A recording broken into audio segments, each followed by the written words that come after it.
think we're...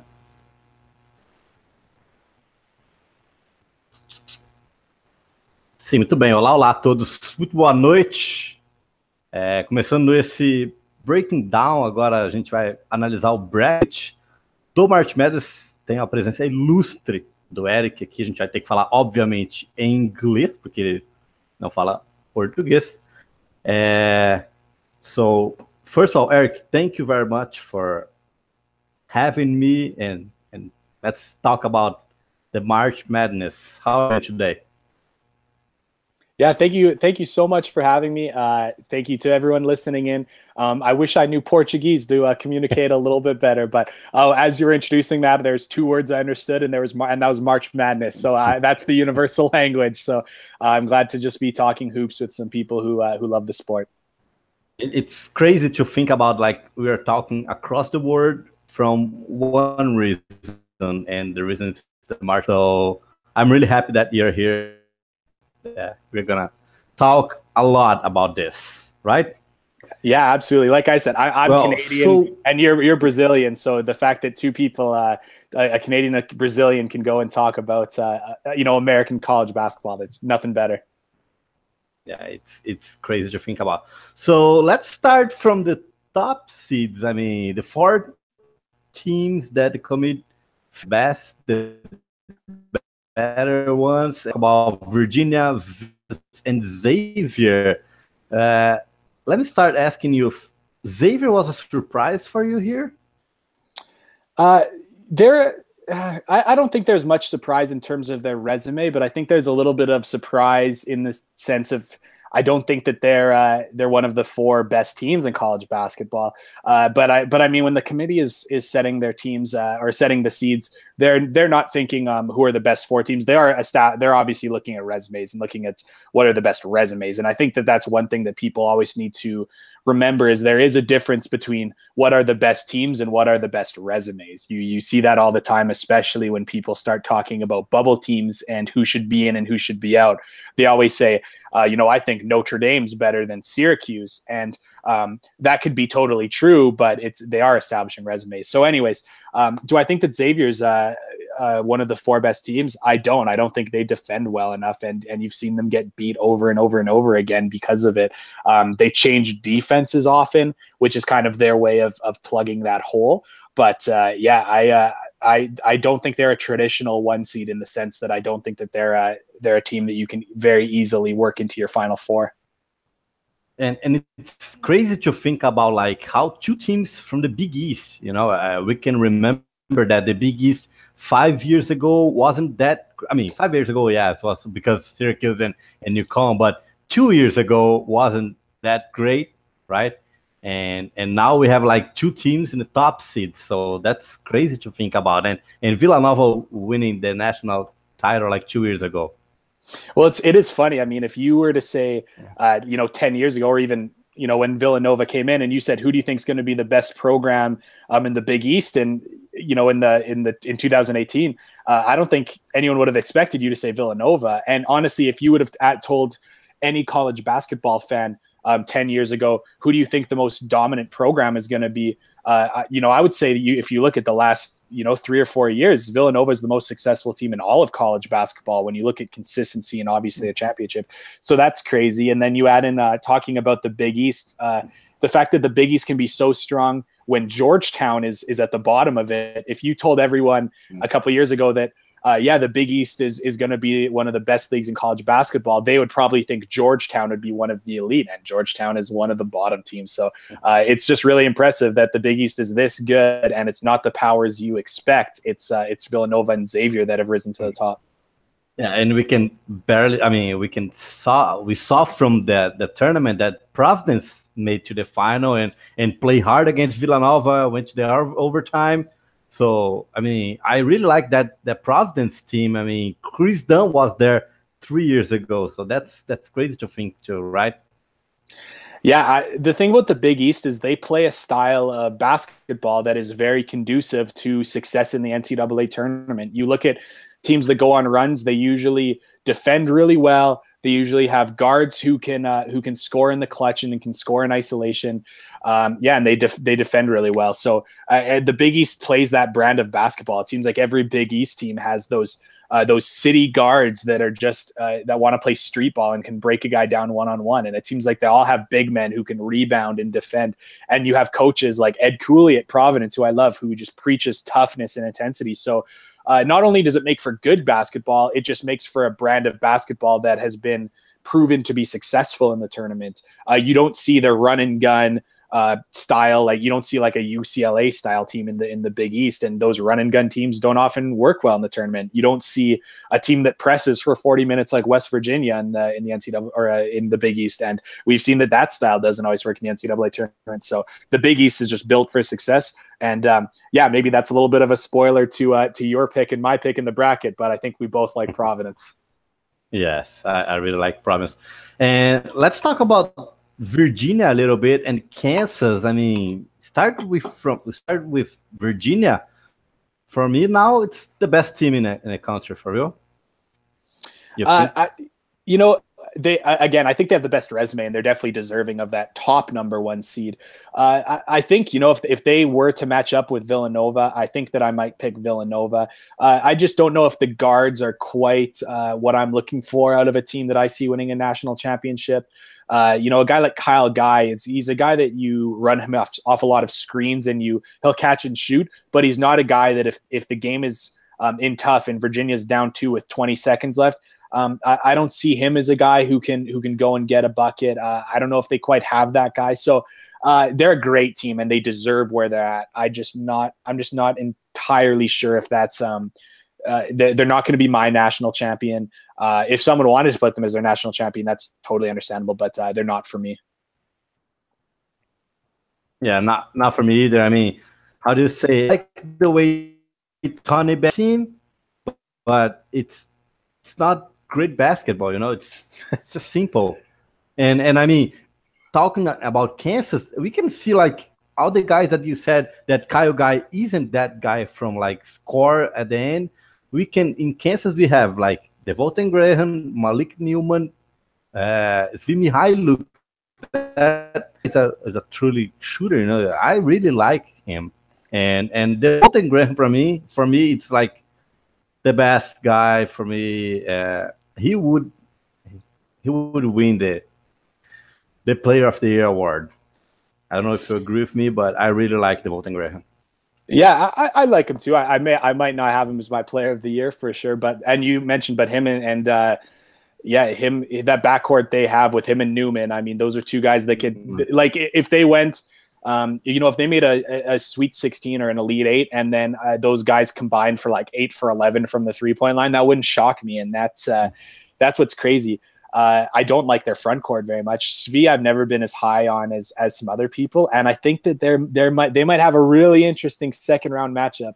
I know this isn't the Big East podcast, but I'm going to have to give love to another Big East team I love, and that's Seton Hall. And I love Seton Hall's guards as well. But Seton Hall has Angel Delgado down low, and Kansas is going to have a really, really tough time matching up with him. They have guys from their football team that they put on their roster to try to fill front court spots, and I don't know how it's going to work against Seton Hall. So I haven't done it yet, but there's actually part of me that thinks that I might just put a little bit of madness in and have Seton Hall beating Kansas in the second round, but that's not because I think Kansas is bad. Seton Hall is just one of the very few teams that I think would provide matchup problems because I love Kadeem Carrington. I love Desi Rodriguez and us like those guards are great too. That I don't think they're better than Malik Newman and Devontae Graham, but in a 1-game scenario, I could see them maybe 2 times out of 10 outplaying those two. And if they can outplay them, I know Angel Delgado is going to outplay whoever they throw at him. So that's an upset that I could kind of see happening. That one that I might put in my bracket. Yeah. And how about Silva de Souza, that player that yourself just found out of nowhere? and do you like him? I mean, he's a beast, dude. He can really score and rebound too. Yeah, I mean, good. Like for a kid who's supposed to be playing high school basketball to get thrown into the middle of Big East play, good for him to be able to make that happen. Good for him to find a role on Kansas. Like that's just wild. But again, you just wonder if they run into, do you like him if he has to guard Angel Delgado for 15 minutes or, looking at their bracket, actually though, if you look at their bracket, they're not, if they can get past, who I've seen Hall being NC State. I don't see a lot of other big men actually that would give them problems. They might, the 4 seed is Auburn. Auburn doesn't have too menacing of big men. They've got skilled big men, but a lot of them are kind of 6'6", 6'7", not as physically dominant. So if Kansas can actually get by who I have seen Hall, they actually they could have a good ride to to the Elite Eight or the Final Four. So again, when I was saying I've seen Hall over Kansas, I don't want that to be a mega slight on Kansas, because if I have them going through there, I might have them going to an Elite Eight for sure. And talk about the bottom part of this Midwest region. We have Michigan State and Duke, and the sensation of Oklahoma. Talking about Oklahoma here, do you think that they really deserve to be in? Yeah, I do. I just look at this, obviously the committee puts out their criteria. Everyone knows it. And I just feel as soon as people start arguing against a team like Oklahoma, they start to use arguments that we know the criteria the committee doesn't use. They start to say, oh, well, Oklahoma has, I forget how many games they've lost. They've lost whatever they've lost, 8 of their last 12 or whatever it is. That's not accurate. But again, the committee says, no, we don't look at that. We look at the entire body of work, not leading up to the tournament. Or they start to say, well, look at their record in the Big 12, and the committee doesn't look at conference records. So you look at their high strength of schedule and the quadrant 1 wins they've gotten, and they should be in. So in terms of the selection, the criteria that the committee has laid out, I do think they should be in.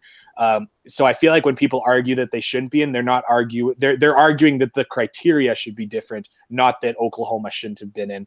But and if you're a conspiracy theorist, maybe you believe that they just really wanted Trae Young in the tournament. You could someone could go for that too, and it's going to make for a really, really interesting matchup, because Rhode Island is a polarizing team. So that's going to be interesting. It's going to be interesting to see Trae Young guarding E.C. Matthews. It's going to be awesome. And on the top of this bottom part, we have TCU against Arizona State or Syracuse that match up in the first round. I mean, I can see Syracuse here that you mentioned before. You were seeing this in the tournament, but I see Syracuse beating TCU here. What do you think about this match?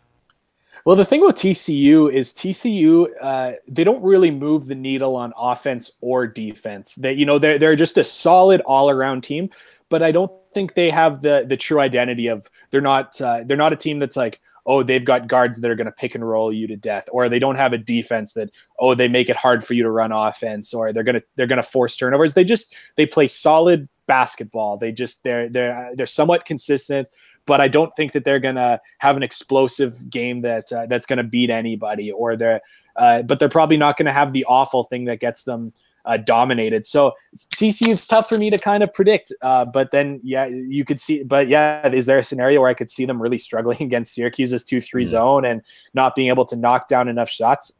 Absolutely. That's also really funny for them, because obviously they have Arizona State or Syracuse, and you have kind of two opposite teams. You have Arizona State, who just plays run and gun.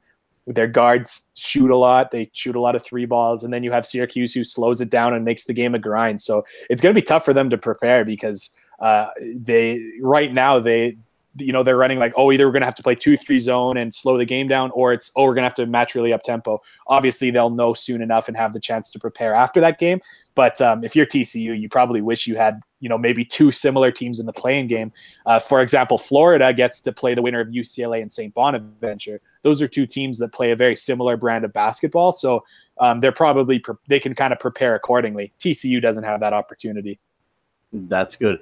And do you think Duke and Michigan State here are Elite 8 teams? Because they got a little, not the road to the Elite 8 is not that hard for them, right?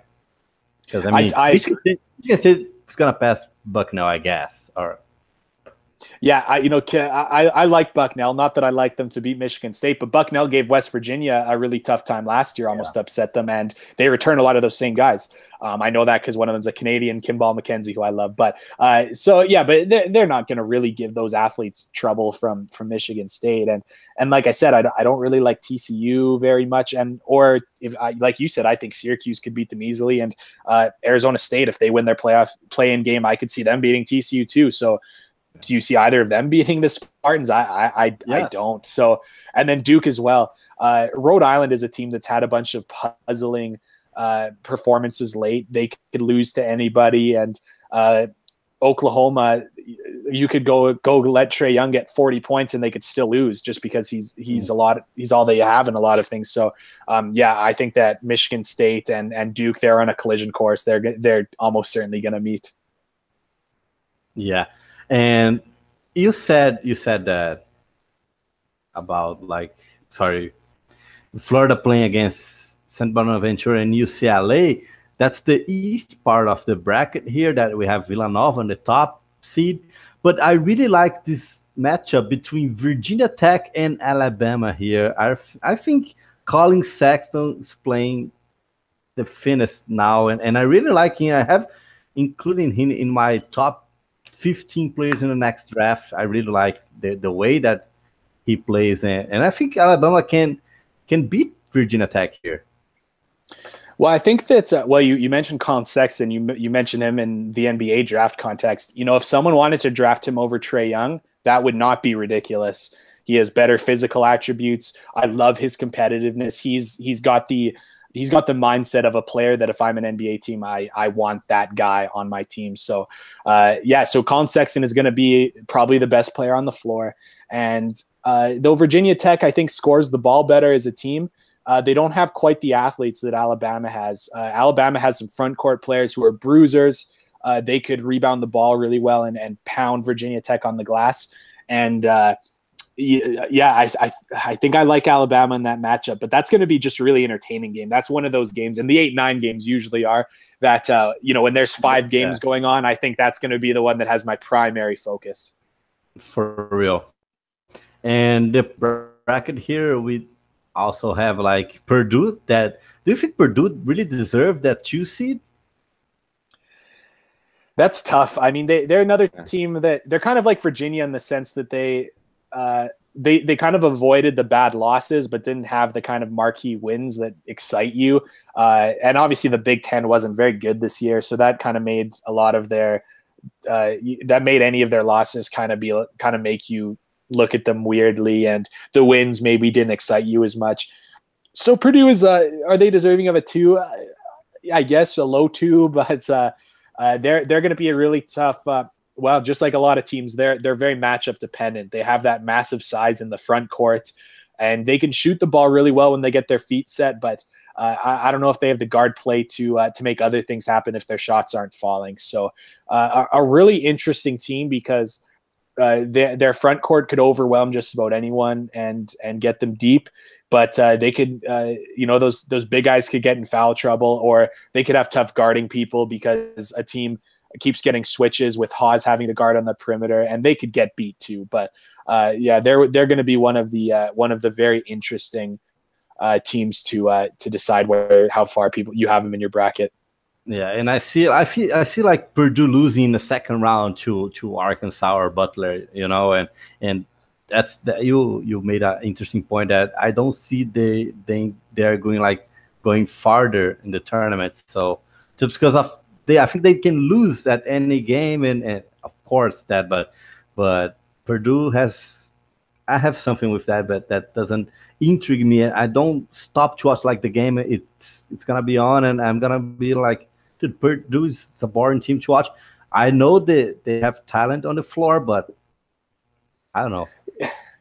Yeah, they just need who do they need on their team?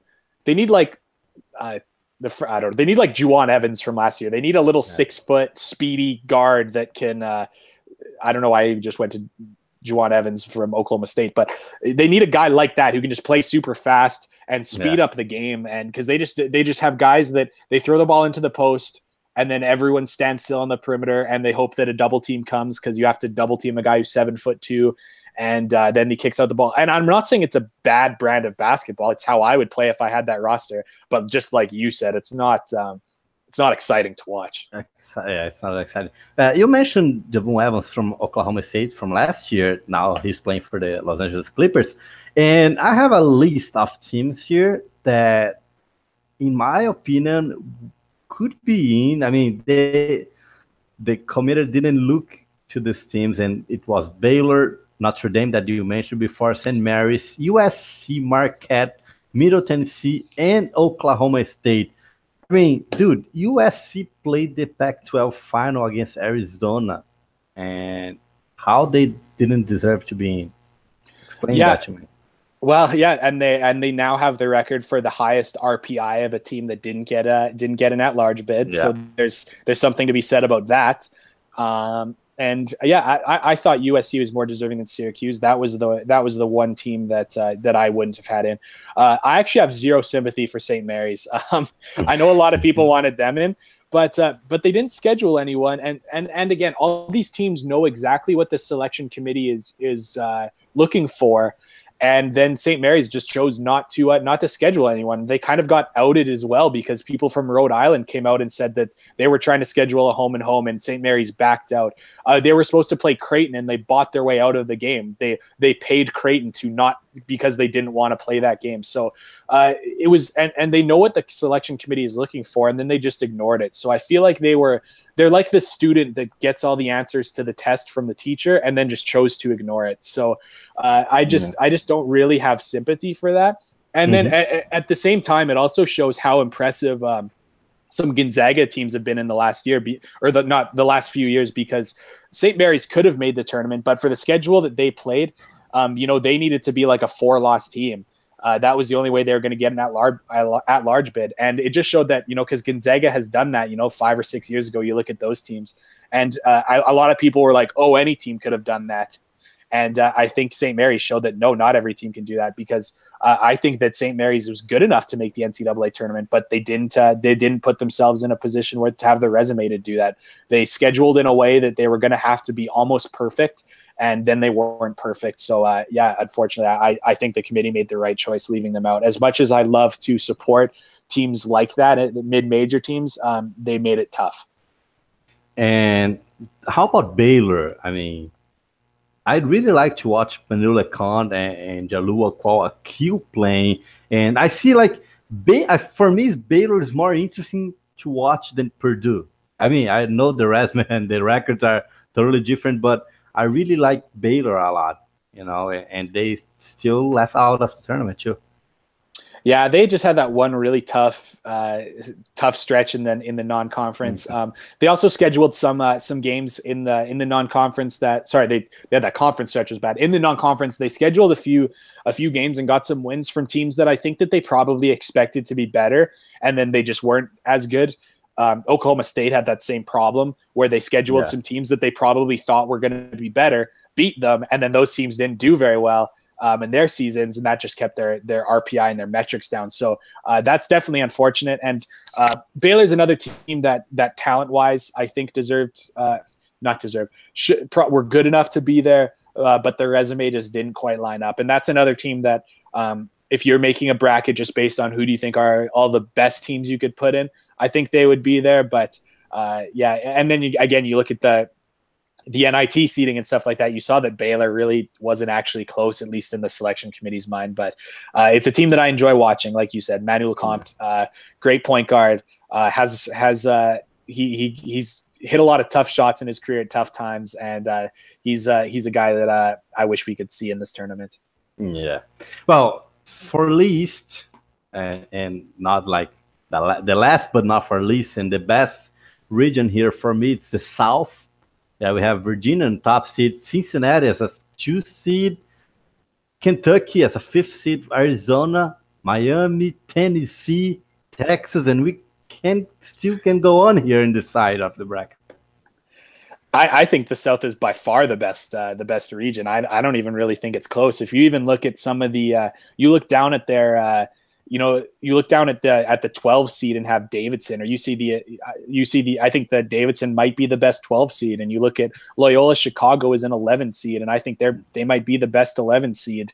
To see Texas at 10, Texas deserved to be there. But they're one of those teams that is so talented that they probably should be better than that. So even Texas at 10, like, that scares me. So you just look up and down, and I think it's just, that is by far the toughest region. I don't even really think it's close. I would be interested to hear someone's argument for another region, but to me, it's that is the group of death, as I guess people would say in soccer. Yeah, that's right. Well, let's talk about some interesting matchup here. And do you see Kentucky losing to Davidson here? Because I mean, if we got like Tennessee beat Kentucky twice during the regular season, but Kentucky won, of course, the SEC tournament and yesterday. But I mean, I can really see Kentucky having a little trouble with Davidson. Well, Kentucky doesn't shoot the ball very well, and that means that they're always going to kind of keep other teams in games, because they're never going to be able to go on big runs where they blow the other team out. And Davidson has some really interesting players, and they play really good offense, and they're going to make all these freshmen from Kentucky work.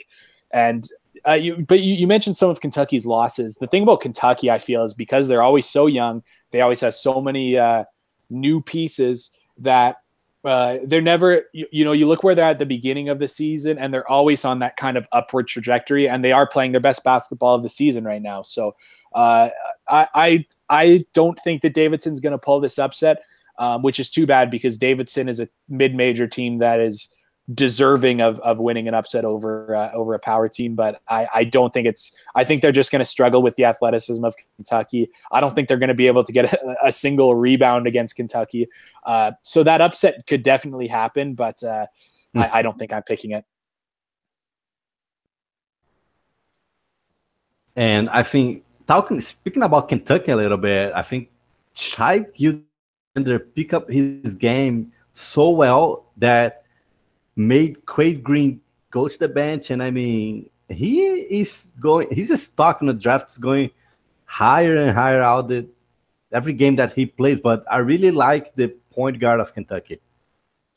Yeah, I mean, that's tough for me to say, because obviously I cover the Florida Gators. He was committed to Florida and then decommitted and went to Kentucky. And I will just point out, when Florida offered him, he wasn't even a 3-star recruit, and then he rose all the way to 5 stars. So Florida got in early, and he's also Canadian, so I wanted to cheer for him because he's Canadian, and I still will cheer for him. But yeah, he's way more impactful than Quade Green. Quade Green has not been able to put many stretches of good basketball together this year. Shai Gilgeous-Alexander, I mean, the way that he's so tall and so long at the point guard spot that he just sees over top of defenses. He's able to just pass over top of a lot of other teams' point guards. He also lets them play zone more. They play 2-3 zone, and you have that 6'6" long point guard at the top of it, and he's disruptive. So he just he can get to the rim really well and finish. Not a great shooter, but good enough. Like, he's not atrocious. Yeah, he's in a lot of ways their most important player, I would say, more than Kevin Knox, more than Washington or Valentine. Yeah, Hamidou Diallo. No, there's a guy who I found to be disappointing this year, but I don't know what happened to him. I mean, he didn't really play well in the tournament here. I mean, in the SEC tournament. Yeah, you almost wonder, like, that's a guy who some people were talking about as a first-round draft pick last year. I don't know if he's in that conversation this year anymore, so that'll be interesting to see from an NBA draft standpoint. But yeah, I don't see him factoring in very much to their success this tournament. Do you think, speaking about Kentucky a little bit more, do you think Wayne Gabriel can be an X factor? Because we saw that game that he hits like 7 3-points. That was ridiculous, but crazy. Yeah, I mean, if he's going to do that, then yeah, absolutely, he's important. I mean, watching them play in the SEC, he had a few games where he was kind of a non-factor, just kind of out there. Struggling all the time too. I mean, last season he didn't play well. No, and it was kind of interesting because especially last year he would just chuck 3 after 3, and he's this big man, and everyone's just like, get in the paint and go post up a 6'6" guy. But yeah, like you mentioned. Of course he can. Yeah, he can definitely be impactful. He's going to shoot the ball like he did in SEC tournament. That was crazy, and that's what's crazy about a performance like that. It's even going to be in the back of people's minds when they play him. Whether or not he shoots that many threes, they're still going to be scared to leave him, and he'll give them a different look. And again, Kentucky is a team that has struggled to shoot the ball. So if he can shoot even half as well as that, he's still going to be one of their best shooters and make their offense look a lot better. Yeah, let's always watch and keep an eye on Kentucky, because we know that John Calipari can put a trigger and make a team that can make a run here. And the top of the bottom part of this East region here, Arizona, Tennessee, Texas, and Cincinnati. What do you see here? Like Arizona playing outstanding basketball. DeAndre Ayton, for me, it's like a top 5 or top 3 pick in the next draft.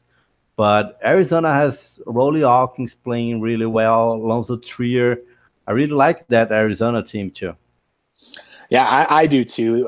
It just, you mentioned Ayton and Trier. That's going to make them, pretty much whoever they play, they're going to have the best 2 players on the floor. Yeah. There's not many teams that are going to have any players better than DeAndre Ayton and Alonzo Trier. And then you look at just the fact that they'll be able to overwhelm teams with their size. The one question mark for them is just, for me, Parker Jackson Cartwright. Their point guard play, I'm not in love with it, and I feel like a lot of teams to win a championship, I think you might need to have a higher level of point guard play than he brings. But I still think they can make a Final Four, and I think that their bracket, their region is so tough. If they were to make it out of there, they'll be battle tested and ready for whoever they see at that point. Some of their they might have tougher games in the Sweet 16 and the Elite 8 than they'll have in the Final Four and the National Championship if they were to get there. So, Arizona, they've had a rocky up and down season, but I think they're poised for some success here. Yeah, and they heat up at the right time. We remember that 3 losses that they have at the Bedford Atlantis, I think, at the Thanksgiving tournament, and that was crazy that they dropped out of the rank, but they were the Pac-12 champions. Well, it's just like those non-conference games. They seem like so far. They're so long ago. It's and some teams are going to have those games in November and December that they look bad, but that seems like forever ago in a lot of ways. So I mentioned it with Kentucky that you can't really hold those performances against them. I think the committee should. I'm not saying those losses shouldn't matter on their resume, but in terms of your perception of them, you shouldn't think, oh, well, they played really poorly in a game that didn't take place in the country in November. I don't think you should look at that and be like, oh, well, they really struggled there, so now they're going to struggle in March. Those were weird circumstances, and they were very disappointing. Don't get me wrong. They shouldn't have been that bad. But you look at the talent they have, you look at what they've done since, and I think people would be foolish to cast them off because of some bad losses that long ago. Yeah. And Texas and Cincinnati, that's what I'm putting on my second round here. I really like Cincinnati, and I think that they're now better than they were last year. Jacob Evans playing great. Gary Clark and Washington. I don't know. I just really like this Cincinnati team, and they were dominating the American Conference. They had that hard game against Wichita State, but they beat them on the road at the last game of the regular season. But I really like the Bearcats. Well, their problem has always been, they're going to defend and be one of the best defensive teams in the country, but it was always like, can this team score?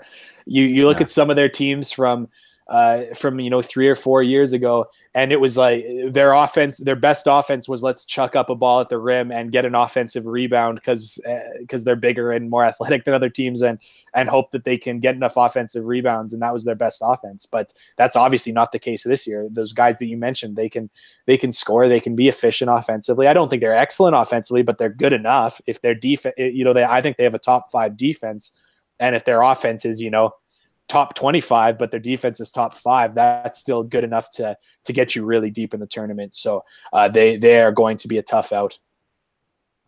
And how do you say? I mean, the defense, they are playing really well. That they can make like fast breaks all the time. Justin Jennifer that he was like one of the. I think that he was one of the top scorers out of the fast break. So that's the type of a game that we see Nick Cronin running, right? Oh yeah, and that's the thing about those defensive teams. If you play a defensive brand of basketball, you need to be able to create turnovers and turn those into fast break points, like you mentioned. Yeah. There's some teams in the past, like Virginia, for example, not this year, but these past Virginia teams that I feel like have underachieved in the tournament. I think it's because they were able to play great defense, but they couldn't turn it into transition fast break points. Then they relied only on their half court offense, and it was never good enough. So, but Cincinnati, like you said, they can create turnovers and run in transition and get easy buckets. And those easy buckets in a neutral site tournament setting, those are backbreakers for the other team. You can just see those points. They're so deflating for the other team, and Cincinnati's going to be able to just overwhelm people that way. Cincinnati is going to the Final Four? Yes or no? Oh, let me look. Let me look at that one more time. I might. Like I said, I don't think Virginia. I think they beat Virginia if they found themselves against that. Arizona maybe scares me a little bit, but if they've already, I think they'll beat Tennessee, who's the 3. I think they'll beat Virginia, the 1. So yeah, I would say that's probably a pretty good pick, Cincinnati for Final Four. That's I could see that happening. Because it's crazy to think about Kentucky, Arizona at the second round. I mean, someone's gonna have to lose. Yeah, that's the other thing. You see fans of people's teams, they always complain about, oh, they got screwed because their bracket is so hard. You saw Kentucky fans complaining about that, and you see Arizona. But it's like you don't have to play every team in your bracket. By the time you get to you only have to play a couple of them, because by the time you get to the round of 32 and the Sweet 16, a bunch of them have already been knocked out by someone else. So you don't have to play everyone. You just need to win 1 or 2. And though I think it's obviously a tough bracket, the toughest region, we talked about that. They don't have to beat everyone. They'll just have to beat Tennessee, who I think Tennessee they match up with so well and are better because they have better guard play than Tennessee. And then I think they're probably going to end up playing Arizona in the Elite 8. And yeah, we know that Final Fours have escaped Sean Miller in the past, and I think Cincinnati has been. Cincinnati's a little more even keel. They've played more consistent basketball than Arizona. Maybe Arizona comes out and gets cold, and Cincinnati beats them handily. So, yeah, I would say Cincinnati to Final Four. That's a pretty good bet. That's good. Well, Eric, thank you so much for your time. I mean, I really wish and I hope that we can still talking during the tournament. If we can make this more often, and it's gonna be great for us and for the fans too. Yeah, if your fans enjoyed me, I would be happy to come back on again. So yeah, we'll have to talk sometime after the mayhem of the first weekend or something, or leading in. I would love to talk to you again. So yeah, we'll have to talk and make that happen. Oh, for sure. Well, so thank you very much. Just hang on a second there. Muito obrigado a todos que nos acompanharam aqui agora. Quem quiser saber um pouquinho mais sobre o que o Eric falou, pode seguir eles também, a gente no Twitter. E é isso, pessoal. A gente vai ter uma programação especial essa semana aí. Muito obrigado a todos e tchau, tchau.